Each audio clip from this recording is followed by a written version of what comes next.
ఎన్నికల వేళ టికెట్ల కోసం నేతలు చేయని ప్రయత్నాలు ఉండవు. వాటిలో కొన్ని ప్రయత్నాలు ప్రజలను ఆశ్చర్యానికి గురిచేస్తాయి. ఇప్పుడు మీరు చూస్తున్నది కూడా అలాంటి ప్రయత్నమే.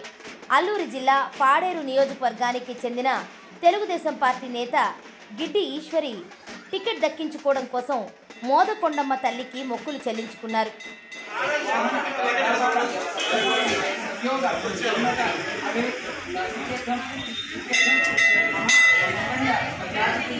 తన నివాసం నుంచి అమ్మవారి గుడి వరకు 101 బిందెలలో పసుపు నీళ్లతో మోదకొండమ్మ తల్లి ఆలయానికి వచ్చారు.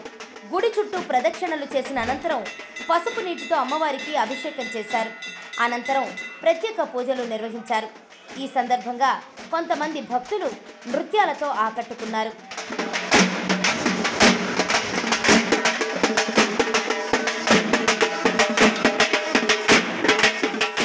తెలుగుదేశం పార్టీ పాడేరు టిక్కెట్టును పొత్తులో భాగంగా బీజేపీకి కేటాయించే యోచనలో ఉంది. దాదాపుగా కన్ఫర్మ్ అని ప్రచారం జరుగుతోంది. ఈ నేపథ్యంలో గిడ్డి ఈశ్వరి అమ్మవారికి పూజలు చేశారు.